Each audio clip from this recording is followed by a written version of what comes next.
I'm back and I'm better.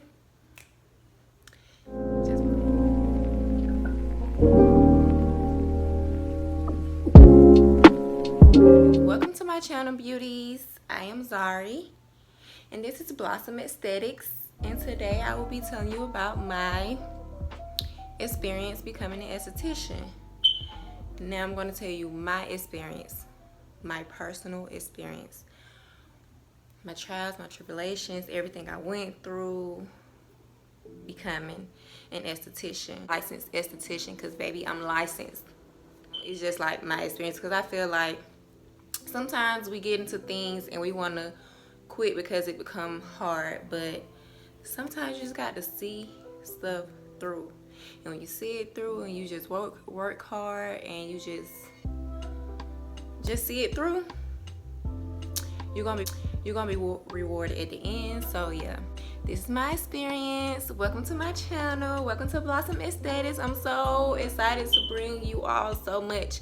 But first, let's get into this experience. Like, how was my experience becoming an esthetician? What made me want to become an esthetician? Nothing like so grand. It was nothing about my skin. It was nothing that I seen in other people's skin. None of that. I'm gonna start saying, growing up, I always wanted to be a nurse, still want to be a nurse. So one day I was just sitting on the couch. It was like 2014. Me and my friends had done partied 2 years after graduating. Some of my friends had went out to college. I had tried to go out to college. This was just a whole nother story within itself about going out to college. But so basically I was just sitting on the couch and I'm just thinking, like, my mind gets to thinking, and I'm just thinking, like, so what would go with me becoming a nurse, and what could I do while going to school to become a nurse that would serve a purpose for me? So I'm just looking up stuff. I know I don't want to do CNA. I don't want to do nothing that deals with healthcare because I'm going to become a nurse. And then I always wanted to do like body butters, body scrubs, but I'm the type of person, I don't want to do nothing without no knowledge of anything. And I'm like, what I look like putting out body butters and body scrubs, and I don't know nothing about skin. People just pay me for stuff, but whatever.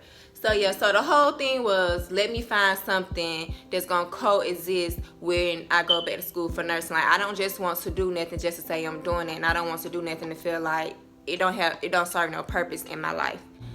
So I'm like, boom, skincare. So I started looking it up, looking up skincare, looked up becoming a licensed esthetician, seeing how long it took and all of that. And I'm like, oh, that's not too long. It's like a year, maybe.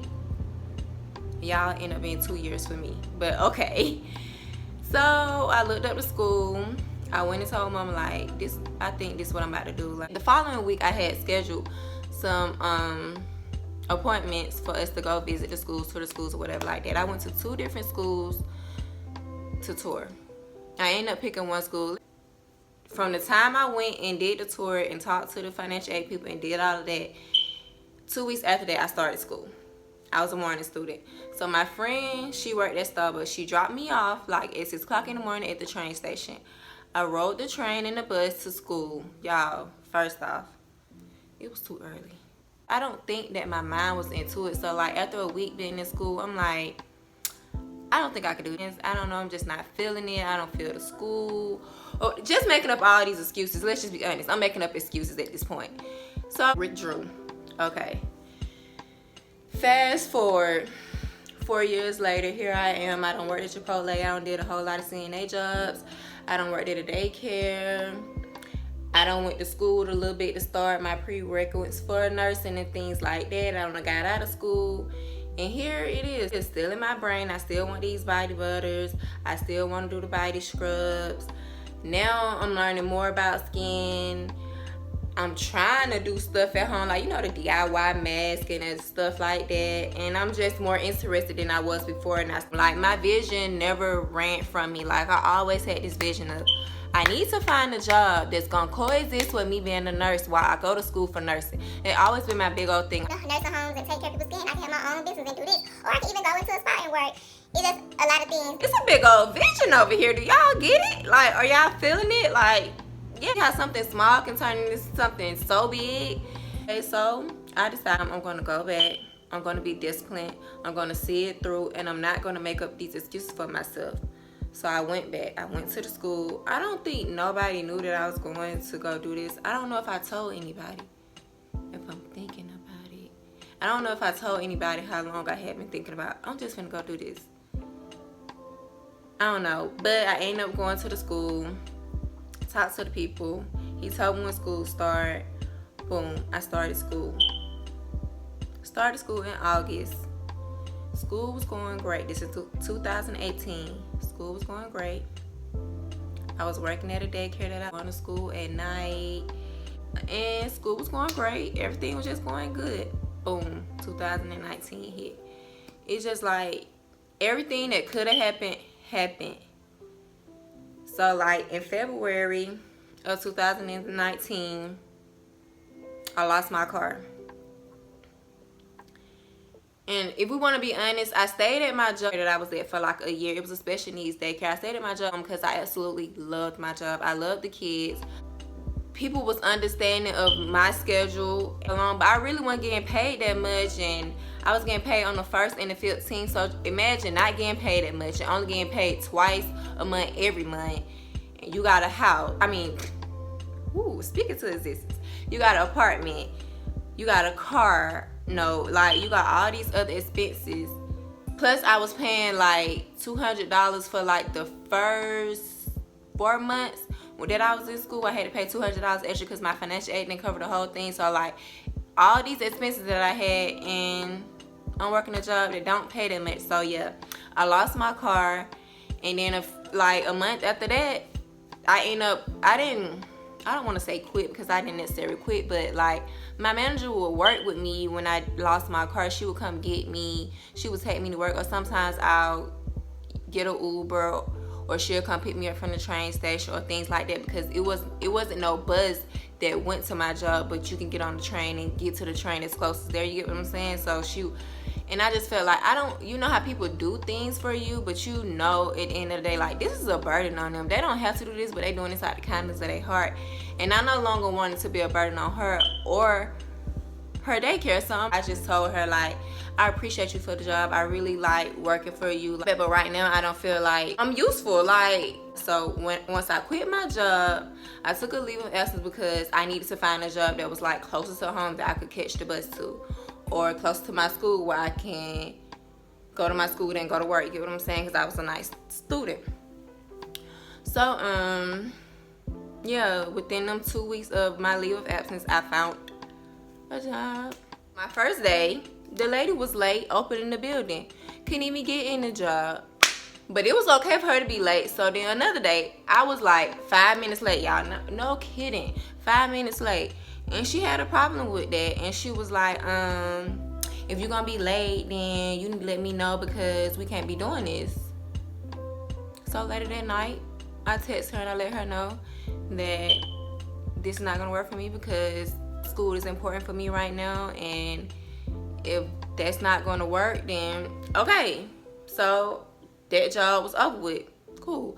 But I had did 2 interviews. So one of the job was for a weekend. So I would work on the weekends, like 12-hour shifts, CNA job, 12-hour shift both Saturday and Sunday. I would work on the weekends, go to school during the week at nighttime or during the daytime, whichever one would fit. So riding the bus to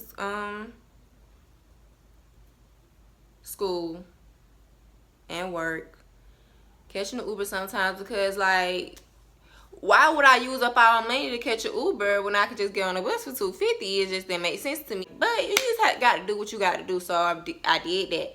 Then after that, I moved to Riverdale with my sister. So now I got to go catch the bus from Riverdale to Sandy Springs to go to school.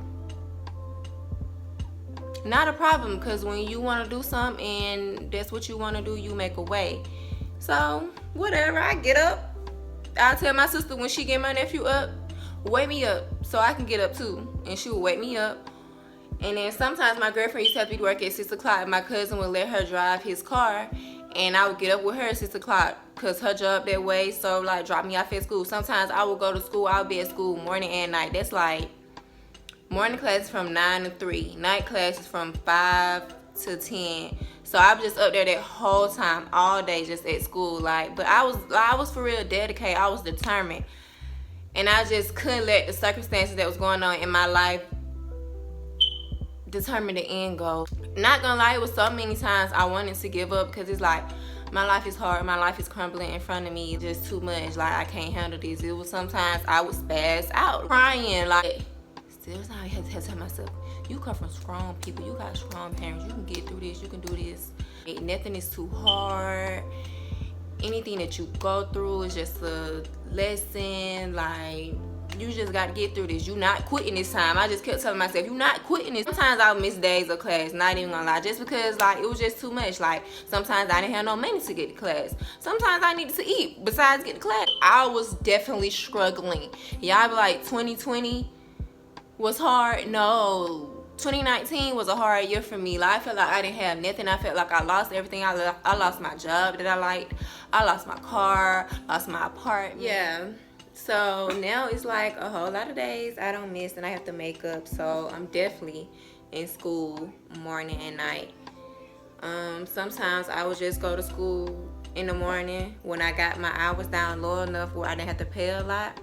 I would go to school just in the morning time because I would get more hours and I could work more during the week. I can work like 2 days out of the week and still work on the weekends, because I'm trying to save for an apartment. I end up moving in October. Things are I'm kind of seeing the light again. I'm seeing the light again. Things are getting easier. Whatever easy is, but it's getting easier. And I'm almost done. I don't got that much to go. It was so many times I was like, dang, I'm supposed to been done with this. Like, why is it taking me so long? Like, this only supposed to be in a year, because I was a night student, so it was only supposed to be a year. But after I don't had to leave an absence, I done had to take so many days off because it was just days I couldn't make it to class. So I got to make up hours, and I'm trying to make up hours so I don't have to pay back a certain amount. But I made it, y'all. I made it. February of 2020, I was done. Done my hours, done all my credits, done. I'm done, but I still gotta pay them. Like, I had to pay them $700 or something, because I still had, like, when you miss hours, you gotta make up hours, and every hour you miss, you charge $10, something like that. I will explain that in another video, but I had to pay them like $700 before I could even go take my exit exam. And then after I took my exit exam, coronavirus hit. Here I am working at a daycare, then coronavirus hit, and boom, messing up everybody's life, messing up the flow. I just said I was seeing the light again. Then so I'm at home, just chilling, getting bored, just bored. But you know what, while I'm saying I'm bored, I'm so grateful that I was done with class, with school before COVID hit, because I just know it would have sent me into, like, I don't even know where I would have been. So I don't know. I just, thankful for that. But yeah, paid out the balance, took my exit exam, passed. So now, just waiting on them to do the paperwork so I can go take my state board exams. It's taking them forever. I'm not able to take my state board exam until November. Take my written exam, passed first time. Took my practical in December, passed first time. That was a blessing. Blessings on top of blessings happening here. Passed. Got approved. My license got approved in December. Checked licensed esthetician off my list. So yeah, that's my story. That's my experience. That's my life while going through esthetician school. I did it. You can do it. I'm just here to tell you my experience. I wanted to tell you this experience, my personal experience, because honestly, that was a struggle. Like, I was just going through so much stuff. Like, but my purpose and my vision always stayed the same.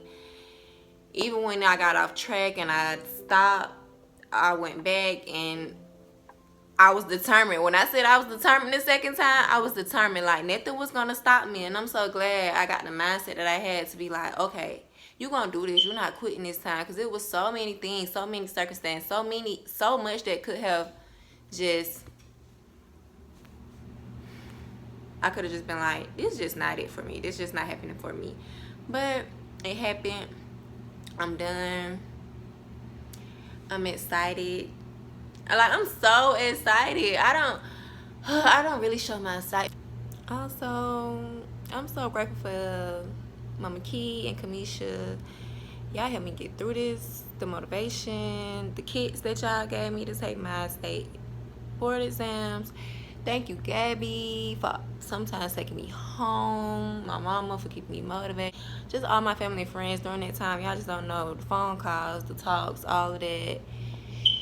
That's the end of my video. I really hope that this inspired some of you to keep on going with anything that you're going to do, because there's going to be trials, there's going to be tribulations, there's going to be times when you feel like, oh, I can't do this. There's going to be times you'll be like, oh honey, somebody come save me. But trust me, them struggles and them things that you go through will become a lesson, and you're going to be grateful for every lesson that you learn. Just get through it. You can get through it. And I'm so excited to give you all this great content that's coming, that's on the way. And just remember to like, comment, and subscribe. See you in the next video.